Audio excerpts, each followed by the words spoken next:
Hello people, welcome back to my channel. Thank you so much for coming.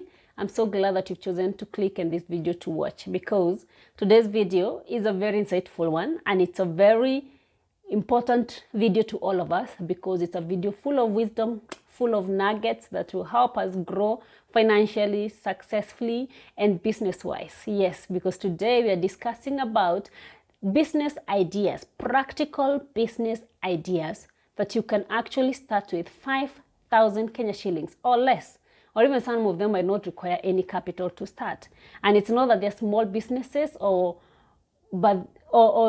just side hustles, but they are businesses that have a potential to grow big. Yes, so it's just quite practical business ideas. So if you're new here, thank you so much for coming. And my name is Eunice. Yes, my name is Eunice.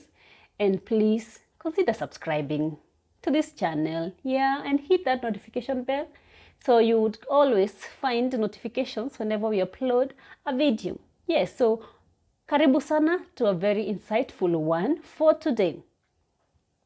Number one of my business ideas that that you can start with less than 5,000 shillings or even 5,000 shillings. 5,000 shillings, by the way, for those who are not in Kenya, is an equivalent of $5.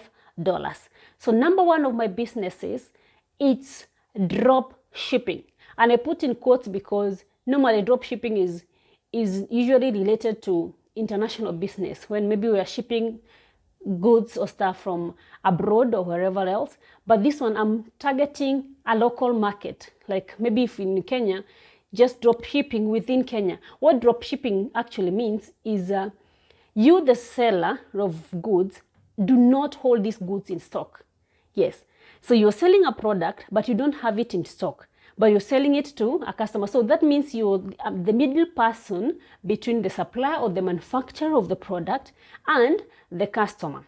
Your work here is to market. Like, let's say, for instance, or maybe an example of how you can do the drop shipping business is visiting a place like Kamukunji. Kamukunji is a market that deals with wholesale of items or goods, like utensils, maybe like home goods, like what do you call, beddings? Yes, that's what I'm looking for. Beddings and so many other goods. You can just take a walk there or maybe visit the market and be able to find out what different commodities they're offering there. And what you do is that you establish a rapport, or you establish a relationship with the suppliers. You actually sometimes don't have to do that. You just walk around shops, take photos, ask those business people to give you photos of the product they're selling, because even them, they're in the business, they want to sell. So if you approach them and say, I would want to market what you have. So what you do is that you get photos of the products they have in stock and they give you their prices. So you come market these products, especially online. Whenever you get a client, you contact the supplier to ship the goods to the client. Yeah. In this model, the person who incurs the cost of shipping is usually the client. So the only cost you're incurring here, actually it's zero cost, because what happens is that you take photos of the goods, you market the goods. And nowadays we have the blessing of the internet. You can do that through your WhatsApp, through your social media accounts. So you take photos of goods, you come advertise them, even through the word of mouth to your connections. Yes. And then what you do is that with that, whenever you get a client, of course the client pays first. They will pay you so that you ship the goods. So you are paid, then you pay the supplier their part, and then now the supplier may choose to ship the goods to the customer, or you yourself can pick the goods from the suppliers and ship to the clients. But definitely the clients are the ones who incur the transportation or the shipping costs. So that is drop shipping. You don't keep the goods. So that means you have zero capital, you have no holding costs, you have no warehousing costs, you have nothing of holding, these goods, but you end up selling these goods to the customer. You sell goods to the customers, the ones that you do not hold. Whenever you get a customer, then you get the goods from the supplier and you ship them to the clients. I hope you get that. Drop shipping is my number one. Local drop shipping is my number one. Number two of the business ideas that you can start with less than 5,000 shilling. This one is dear and close to my heart because my best friend does this. and it's decluttering or organizing.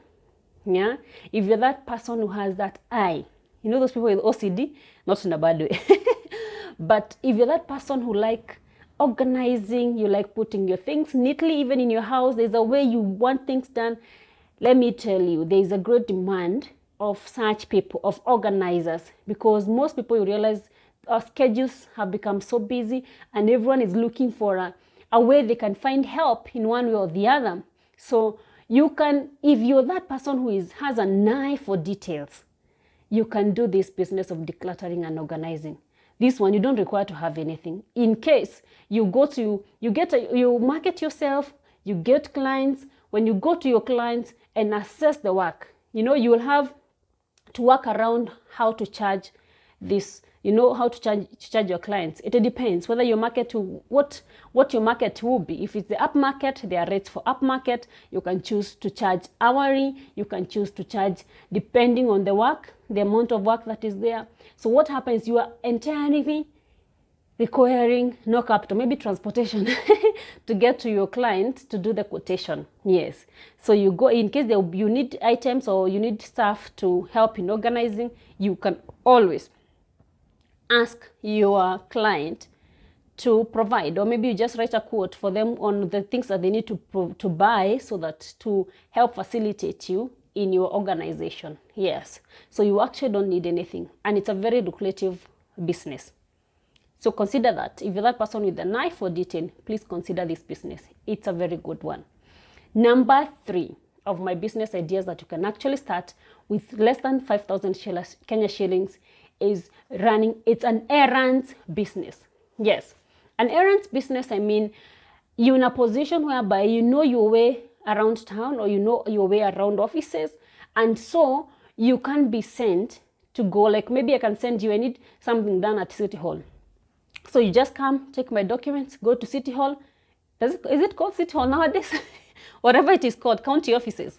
You rush there, you process my stuff or whatever. If it's a license that I need renewed, you go, do the license, and then you charge me the cost of the service that you provided.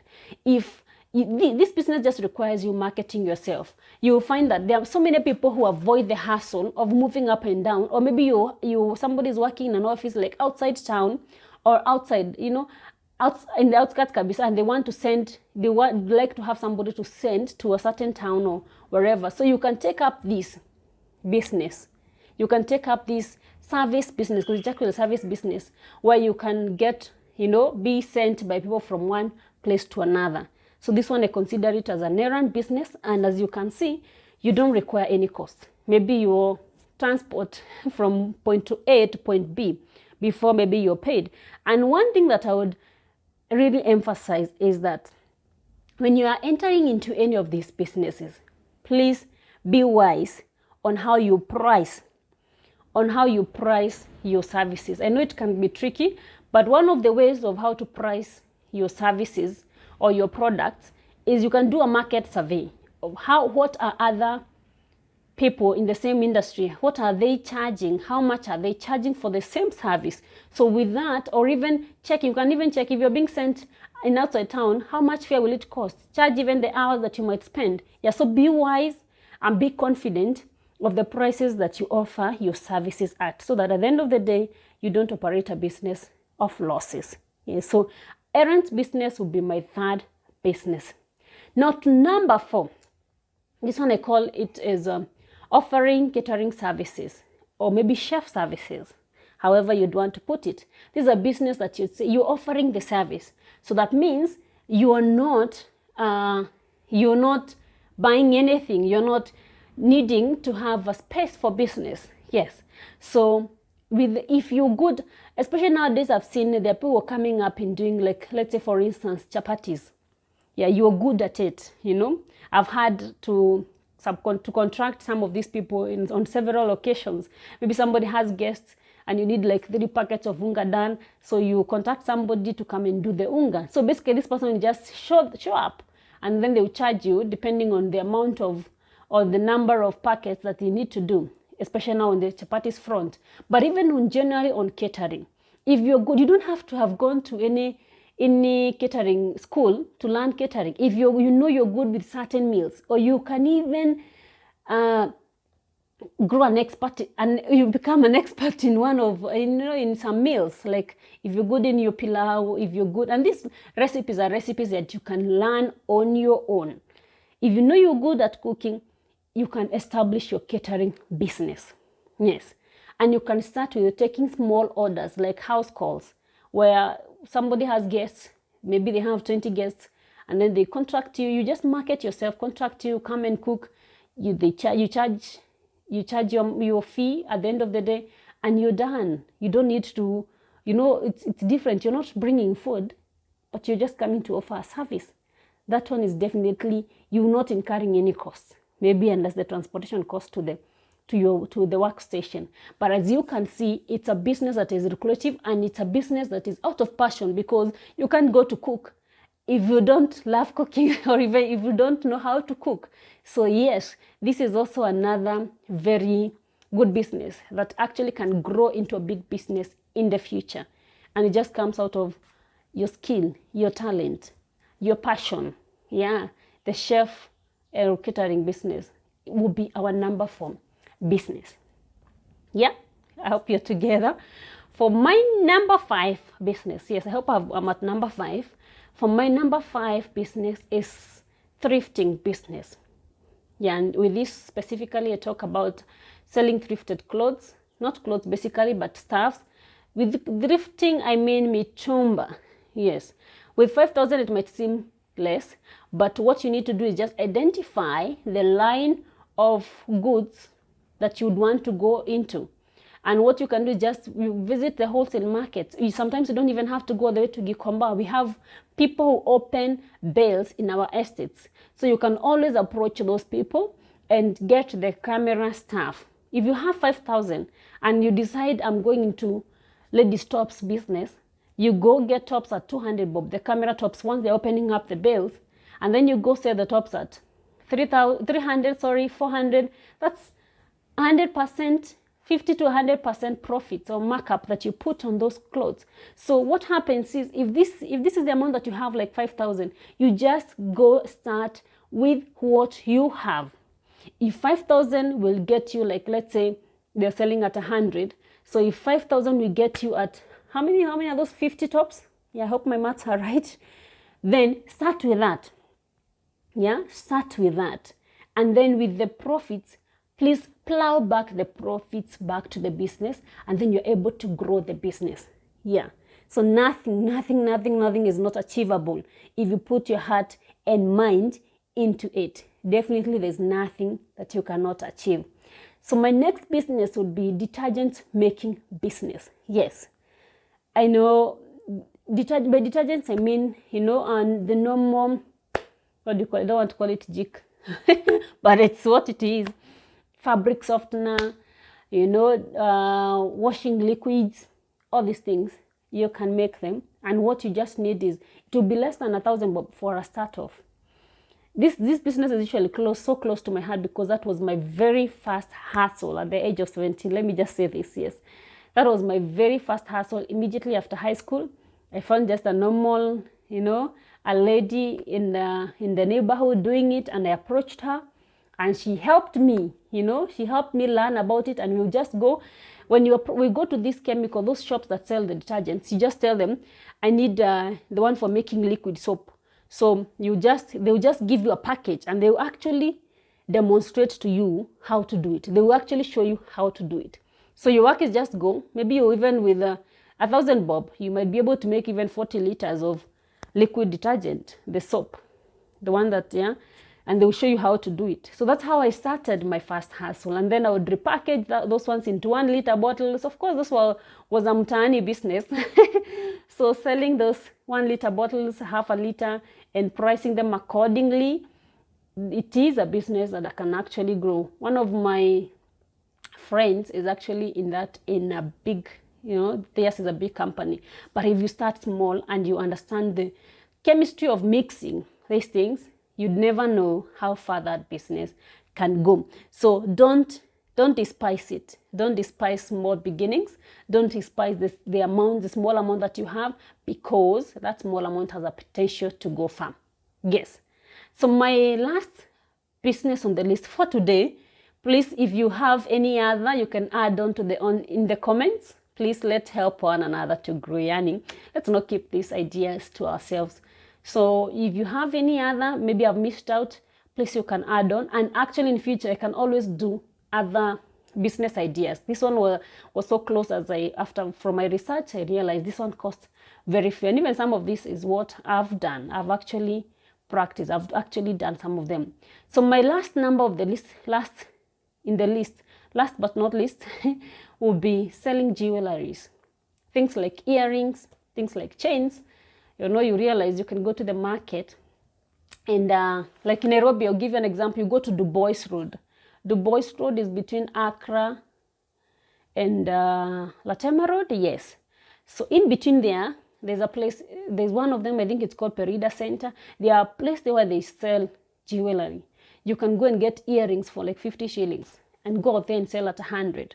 You can go and get necklaces at 200 or 100 and go and double the price. Yeah. The secret is, if you have the 5,000, you have the 2,000, just buy what that can give you. Just buy stuff according to what you have, the amounts that you have. So if it's that 2,000, buy goods that are worth 2,000. But when you are pricing them, always put in your costs. Your cost of going to town. How much have I spent? What else have I spent? And add on to the cost, and then you're able now to price your products. Yes, starting small doesn't mean that you have to make losses or to make micro profits. You can do it, and be sure that you make big monies out of this. The only thing that I would say is that any business requires consistency. Any business, even if it's not a passion for maybe a certain line, it requires growing it, growing the passion, giving yourself the push to wake up every day and say today, and set your goal and say today is my day and I'm going to make this amount. So you have to push yourself extra harder to make sure that you achieve that. Yeah, nothing comes easy. So saying that a business will start with 5,000 doesn't mean that it can just be taken lightly, but you just have to put in the work, remain committed, sacrifice your time, push yourself extra harder, manage those finances with proper bookkeeping, because that is one of the things that makes many businesses to fall, especially small businesses. Do your proper bookkeeping, and then with that, then you'll be able to grow these businesses, to become big businesses. And they're actually very practical. I don't think here there's something that you need to hustle too much, or maybe to get, I want to believe that I've given the details that one would need. So, and the motivation, because some of these things we have the ideas in us, but it's only that maybe sometimes we lack the motivation. So yes, you can make it, believe in yourself, possess it, claim it, and it's all yours. So those are the business ideas that I would have for today.